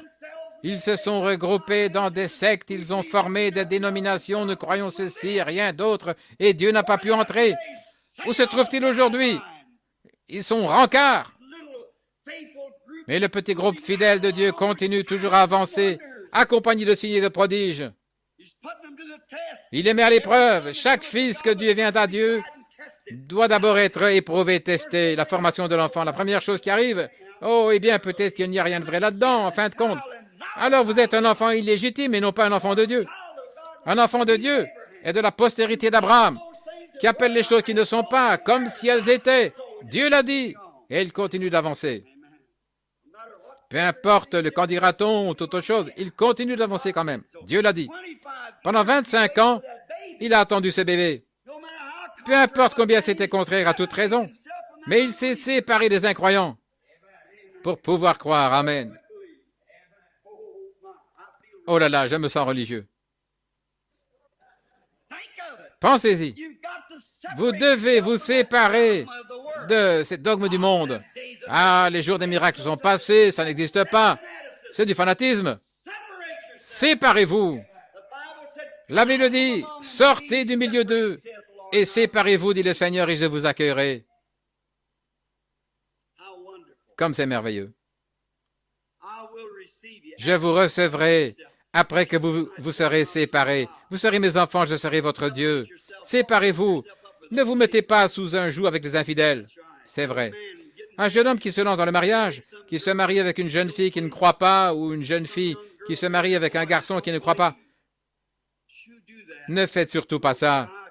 Peu m'importe qu'il soit mignon ou qu'elle soit très mignonne, et ses grands yeux, tout ça va disparaître un de ces jours. Mes frères, votre âme vivra pour toujours. Faites attention à ce que vous faites. Si elle n'est pas une vraie croyante ou lui un vrai croyant, ne vous mettez pas sous un tel joug. Tenez-vous loin de ça. Tôt ou tard, vous aurez des problèmes. Maintenant, écoutez. Au verset 17. Dieu irrité pendant 40 ans, contre qui? N'était-ce pas contre ceux qui péchaient et dont les cadavres tombèrent dans le désert, à qui il jura qu'ils n'entreraient pas dans le repos? Ils ont commencé au début. Ils ont vu les miracles. Mais ils ne sont jamais arrivés au pays promis. Juste un nombre sélectionné. 2 sont entrés dans le pays promis. Maintenant, qu'est-ce que Paul faisait? Il parlait aux chrétiens. Ne laissez surtout pas ce même évangile qui a été prêché là-bas avec des signes et des prodiges et la colonne de feu qui les conduisait. Quand ces choses se reproduiront, ne tombez pas là le long du chemin par incrédulité en vous mettant à douter car leurs cadavres sont tombés dans le désert. Maintenant, rapidement, soyez attentifs. Sinon, à ceux qui n'avaient pas vécu, ainsi, nous voyons qu'ils n'entrèrent pas à cause de leur incrédulité. Une fois, il appelle cela le péché et autrefois l'incrédulité. L'incrédulité, c'est le péché. Ils ne sont pas entrés à cause de leur incrédulité. Ils avaient vu ce prophète, Moïse. Ils avaient vu ce qu'il avait fait. Ils avaient vu ce qu'il avait dit. C'était la vérité, chaque fois, continuellement, la vérité. Cette colonne de feu apparaissait devant eux. Ils l'avaient observée. Ils l'ont vue. Paul, qui plus tard va essayer de présenter l'expérience qu'il avait vécue. En essayant de relater cette expérience, il en a montré le type de l'Ancien Testament. Maintenant, nous sommes entrés dans une nouvelle chose, une nouvelle phase, une nouvelle dispensation par Jésus-Christ. Autrefois, le Seigneur leur est apparu par les prophètes, mais maintenant, il le fait par son Fils Jésus. Voyez? Et il a abordé ces expériences, il leur a fait voir le type de ces expériences, il leur a montré ce qui se produisait là, ce qu'il en était des signes et des prodiges. Maintenant, il dit, ils n'entrèrent pas à cause de leur incrédulité. Ils n'ont pas cru. Mais maintenant, nous entrons dans une dispensation, une nouvelle dispensation. N'endurcissez pas votre cœur. N'agissez pas comme eux au jour de la provocation, quand ils ont provoqué Dieu. Comment l'ont-ils fait? Pas en menant une vie immorale. Je veux bien éclaircir ça. Vous dites, Frère Branham, je vais à l'église. C'est bien. Je n'ai jamais menti de ma vie. C'est bien. Je n'ai jamais volé, je n'ai jamais fait ceci. C'est très bien. Tout ça, c'est bon. Mais c'est toujours pas ça. Le péché, c'est lorsque Dieu se manifeste et que vous ne croyez pas. Vous ne voulez pas écouter. Alors vous dites, mon Église n'enseigne pas ça. Mais le fait est que la Bible l'enseigne et que Dieu le prouve, voilà la chose. Maintenant, regardez un instant. Nous allons aborder quelque chose de réellement profond. Alors, mettez votre conscience dans votre poche, là, jusqu'à ce que vous soyez à l'extérieur. Soyez attentifs. Craignons donc, tandis que la promesse d'entrer... Regardez ici. Regardez. Qu'aucun de vous ne s'en trouve exclu. Dans le chapitre précédent, Paul essaie de leur parler de ces choses. Il essaie de leur dire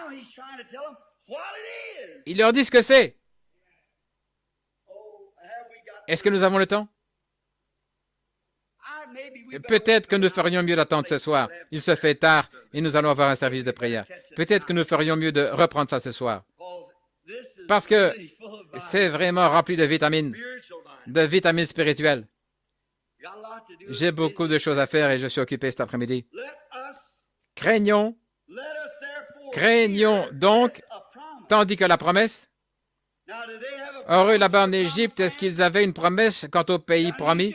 Et quand Dieu est descendu pour faire cette promesse une réalité, eh bien, Dieu l'avait dit à Abraham des centaines et des centaines d'années auparavant qu'il allait le faire. C'était conforme aux Écritures. Joseph a dit, « Ne déplacez pas mes os d'ici avant votre départ pour ce pays promis. Enterrez-moi là-bas avec le reste de mes pères. » En effet, il savait que la résurrection allait se produire quand Jésus ressusciterait les morts. Voyez-vous, il savait ce que Job avait dit. Chacun de ces prophètes savait exactement ce que l'autre prophète avait dit. Ils savaient qu'ils avaient le même esprit, ils étaient vigilants. Oh, frère, ça devrait nous secouer, nous sortir de notre état de mondanité. Ils avaient les yeux non pas sur ce que les gens disaient, mais sur ce que ces prophètes avaient dit. Ils étaient vigilants. Abraham avait dit, enterrez-moi ici même, à l'endroit où Job a été enterré. Il a dit, Sarah, je vais acheter un terrain. Nous serons enterrés ici même. Isaac était prophète comme son papa. Il a dit, écoutez, ne m'enterrez pas ici, pas là en Égypte, mais ramenez-moi dans le pays promis. Jacob est mort là-bas hors du pays promis. Et il a dit à son fils, il était prophète, il a dit, tu sais, une nuit, l'ange m'a touché au côté. Et depuis, je boite, viens mettre ta main. Oh, miséricorde. Mon fils prophète, je suis âgé, je suis aveugle. Mais mets ta main sainte, puisque tu es toi-même prophète, pose-la à l'endroit où l'ange a mis sa main et jure par le Dieu du ciel que tu ne m'enterreras pas ici. Béni soit. Voyez-vous la révélation spirituelle de la parole? Mais la moitié des gens, presque 90%, ne savaient pas de quoi il parlait. Mais lui savait. Mets tes mains de prophète ici, à l'endroit où l'ange a posé sa main. Autrefois, j'étais un grand homme costaud, mais il m'a touché et depuis, je suis un boiteux. Mais je suis un prince depuis que je boite. Depuis que j'ai changé ma manière de marcher, je suis un prince. Oui, mets ta main ici. Jure par le Dieu du ciel que tu ne m'enterreras pas ici. Pourquoi? Personne ne savait de quoi il parlait. Joseph, lui, le savait. Il a dit, emportez-moi là-bas et enterrez-moi dans ce pays promis. C'était là. Certainement. Quand Joseph est mort des années plus tard, il a dit, ne m'enterrez surtout pas ici. Mais regardez mes os quand vous passerez à côté, parce qu'un jour, vous allez partir d'ici. Et quand vous partirez, prenez mes os avec vous. Vous y voilà. Que le monde dise ce qu'il veut et fasse ce qu'il veut. Béni soit le nom du Seigneur. Que je reste en Christ, même si on me traite de tous les noms, de fanatique ou d'exalté. Un jour, il va venir. Et Dieu ramènera avec lui ceux qui sont en Christ quand il viendra. Tout cela est une vérité révélée spirituellement. Elle se trouve là. Et il faut une pensée spirituelle pour la saisir. Reposez-vous là-dessus toute la journée. Pensez-y. Quitte à vous, passez de dîner, réfléchissez-y. Et ce soir, nous allons aborder son repos qui subsiste encore. Et nous verrons en quoi consiste cette promesse aujourd'hui. En quoi consiste cette chose aujourd'hui? Si Dieu n'a pas mis ça ici dans cette Bible, qui ne le prouve pas, alors je suis un faux prophète. Quel est ce repos? Il a dit, maintenant craignons, tandis que la promesse d'entrer, tout comme ils l'ont fait, il faut que ce soit la même promesse. Il faut que ce soit le même repos. Il faut que ce soit le même Dieu. Il faut que ce soit le même signe. Il faut que ce soit la même chose. Mais reposons-nous. Et qu'est-ce que c'est?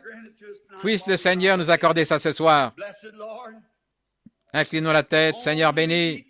Seule l'éternité révélera les grandes choses auxquelles nous avons maintenant part ensemble. Nombreux sont ceux qui sont destinés à la condamnation, comme tu l'as dit dans l'épître de Jude, que des hommes depuis longtemps prédestinés à la condamnation allait changer la grâce de notre Dieu en dissolution. Et aujourd'hui, nombreux sont ceux qui prêchent l'Évangile. La grâce de Dieu, ils en font un procédé pour s'enrichir. En ayant une très grande église et le plus grand nombre de personnes à l'école du dimanche, prenant la grâce de Dieu, ils la changent en dissolution. Et le monde est aveugle, les gens agissent comme des cochons aveugles. Ils ne comprennent pas. Oh Dieu, ouvre notre entendement. Que notre entendement ne soit pas comme celui des enfants de ce monde. Car tu as dit dans ta parole que les enfants de ce monde sont plus sages que les enfants de la lumière. Au commencement, il en était ainsi. Les enfants de Caïn sont devenus de grands et éminents savants. Ils sont devenus de grands éducateurs. Ils sont devenus des ouvriers sur différents matériaux. Ils ont continué à progresser. Ils étaient très religieux.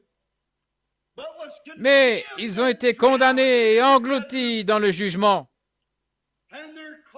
Leurs carcasses ont flotté sur les eaux et leurs âmes sont allées dans le séjour des morts. Et Jésus est allé leur parler.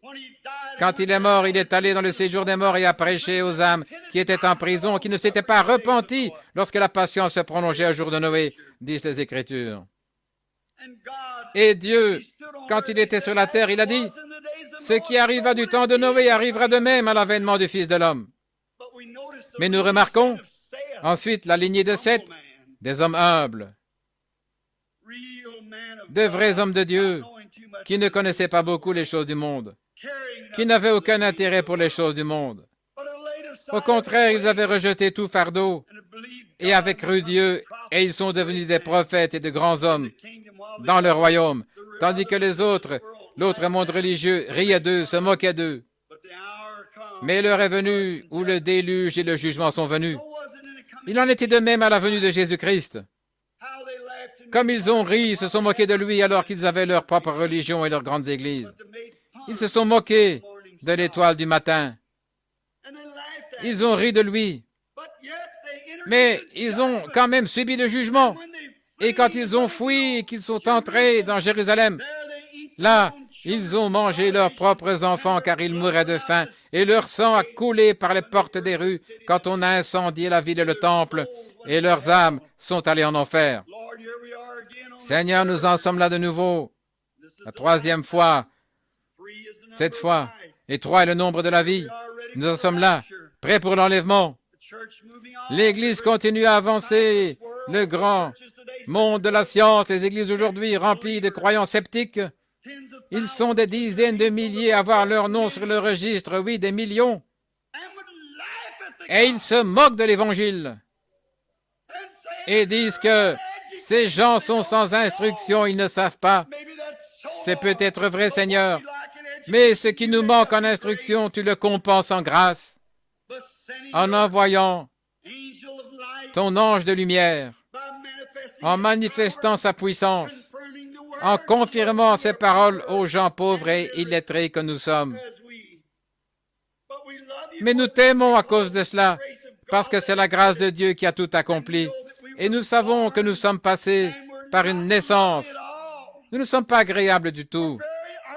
Nous sommes très désagréables.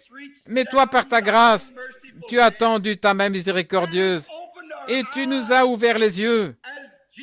Car Jésus a prié pour nous, comme Élie avait prié pour Géasi, quand celui-ci essayait de voir autour de lui. Et aujourd'hui, nos yeux sont ouverts.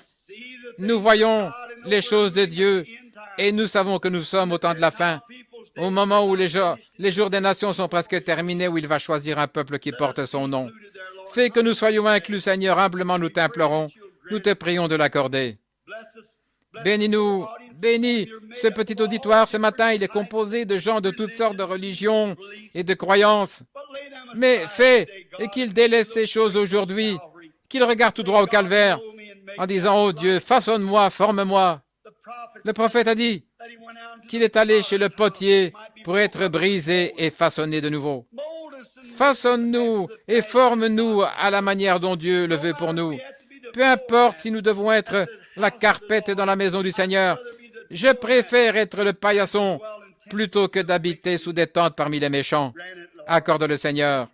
Alors bénis-nous maintenant et garde-nous humbles. Fais que nos cœurs soient ouverts, que notre pensée soit claire quant aux choses de Dieu, car nous le demandons au nom de Christ. Alors que nous avons la tête inclinée, je me demande si quelqu'un veut qu'on pense à lui dans la prière pour le salut de son âme. Voulez-vous lever la main? Vous qui êtes un simple pécheur, que Dieu vous bénisse, jeune homme. Qui d'autre? Que Dieu vous bénisse là au fond. Que Dieu vous bénisse, madame. Quelqu'un d'autre aimerait qu'on pense à lui dans la prière pour son âme. Que Dieu vous bénisse, monsieur. Vous avez la main levée. Que Dieu vous bénisse. Et vous ici, merveilleux. Y aurait-il encore quelqu'un juste avant de terminer? Que Dieu vous bénisse là au fond. Dites, maintenant regardez, je vais vous demander quelque chose. Je ne veux pas du tout que vous pensiez que c'est en rapport avec ce petit tabernacle. Je ne veux pas que vous pensiez que c'est en rapport avec les gens ici. Et Dieu miséricordieux n'allait pas penser que c'est parce que l'ange du Seigneur s'est fait photographier avec moi et quelque chose comme ça, que c'est en rapport avec ça. Oh Dieu, si j'avais ce sentiment, alors frère, c'est moi qui devrais être à l'autel plutôt que de vous demander de vous avancer. Mais je dis ici, je ne fais que dire ceci en me fondant sur l'Écriture, que vous voyez que c'est la vérité. Si je le disais et que ça s'arrêtait là et que je faisais comme n'importe quel autre prédicateur ou quelque chose du genre, eh bien, ce serait différent. Mais vous voyez, ce qu'il y a, c'est que Dieu revient tout de suite après pour prouver que c'est la vérité. C'est ce qui rend la chose réelle, c'est ce que Dieu le prouve. Et non seulement ça, mais sa parole le dit et il le fera. Et maintenant, si vous n'êtes pas en règle avec Dieu, alors levez simplement la main et dites, priez pour moi.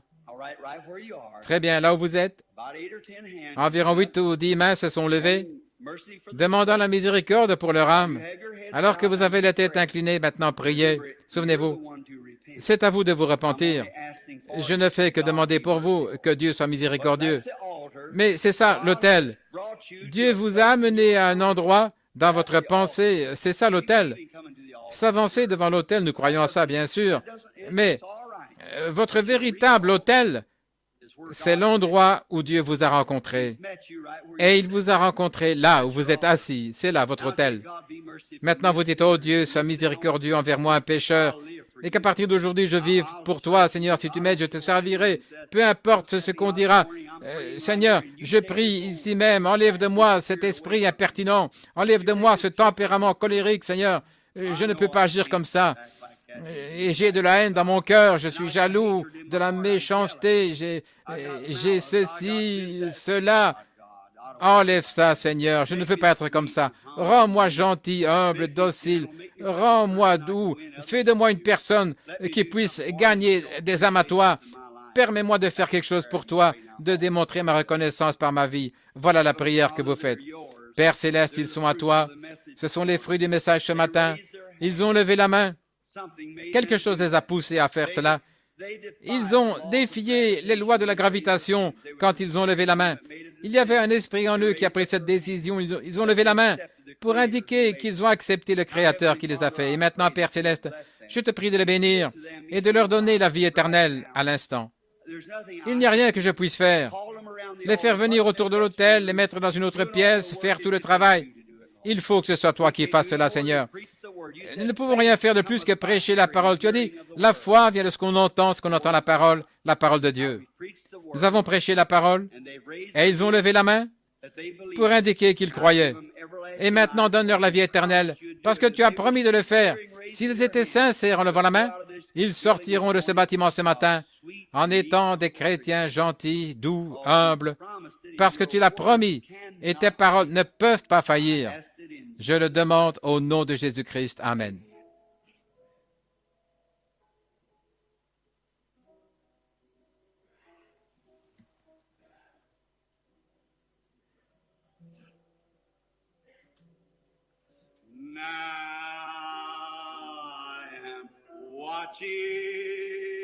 Maintenant, je veille.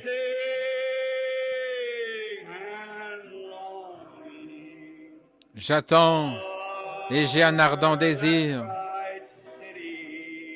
de cette cité glorieuse que Jean a vu descendre.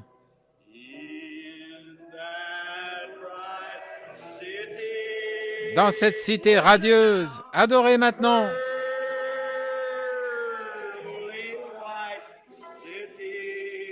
cité d'un blanc de nacre. J'ai une demeure,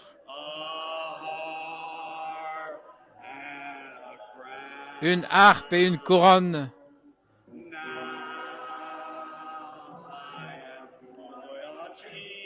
Maintenant je veille.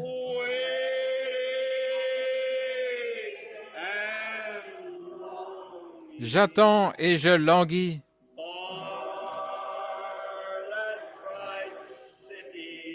Après cette cité radieuse que Jean a vu descendre. N'est-ce pas que vous l'aimez? Le message est terminé maintenant. Ceci, c'est l'adoration. Nous ne venons pas à l'église uniquement pour entendre un message. Nous venons pour adorer. Oubliez la personne à côté de vous. Adorez-le simplement.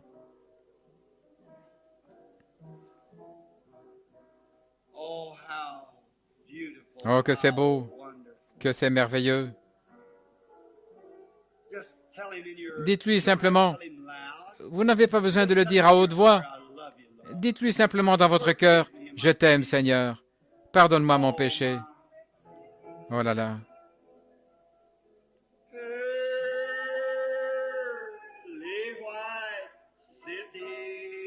Cité d'un blanc de perles.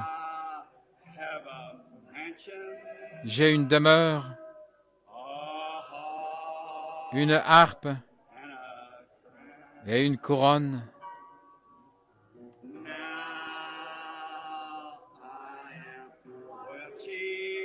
Maintenant je veille.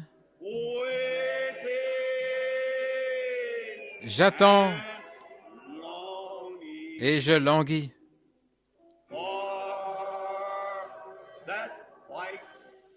Après cette blanche cité que Jean a vu descendre, Dieu notre Père accueille-nous. Nous attendons pendant que nous écoutons la parole. Nous languissons. Nos cœurs ont soif de toi, comme une biche soupire après le courant d'eau. Notre âme a soif de toi, ô Dieu. Nous languissons et nous attendons. Nous attendons cette heure où Jésus viendra. Nous attendons le moment où nous serons sommés d'aller au ciel. Pas pour comparaître en jugement devant le juge, ça c'est du passé.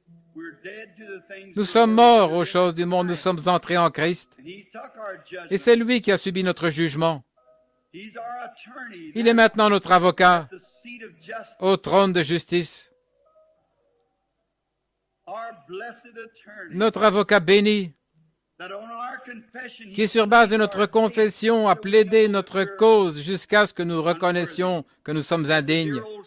Comme l'a dit notre chère sœur ce matin dans son témoignage en déposant ses petits sous, depuis que je viens ici, j'ai appris que ce n'est pas ma sainteté, c'est la sainteté de Dieu. En vérité, Seigneur, nous enseignons aux gens qu'il n'y a rien de bon dans l'homme, rien du tout. Et qu'est-ce que l'homme, que tu te souviennes de lui? Mais c'est la grâce de Dieu qui nous a été manifestée. Et nous nous confions uniquement dans ses mérites à lui, pas dans les nôtres. Et nous t'adorons, Dieu très saint, car tu as eu la bonté de nous inclure dans ton grand royaume, dans tes grands plans. Nous te recevons dans nos cœurs par la foi et par ta grâce. Nous croyons que tu nous l'as accordé pour la gloire de Dieu, pour le service de Dieu. Maintenant, Seigneur, guéris les malades alors qu'ils s'avanceront pour qu'on prie pour eux ce matin. Donne-leur cette joie, car ils désirent ardemment être en bonne santé. Fais-leur savoir que ces petites afflictions légères qui leur sont imposées, ce n'est qu'un temps de test. Dieu est au courant de tout. Il l'a fait pour voir comment nous allions réagir. Puisse-t-il s'avancer sans hésiter, revendiquer cette œuvre achevée. Puisse-t-il ne pas te provoquer en courant ici et là et dedans, dehors, eh bien, je ne sais pas, ceci, cela. Seigneur, puisse-t-il prendre une position claire en disant, Seigneur, c'est toi qui m'as sauvé, c'est toi qui as fait ces choses pour moi. Je crois en toi. Je mets ma confiance en toi aujourd'hui. Et je te prie d'accorder cela aux gens au nom de Christ. Amen.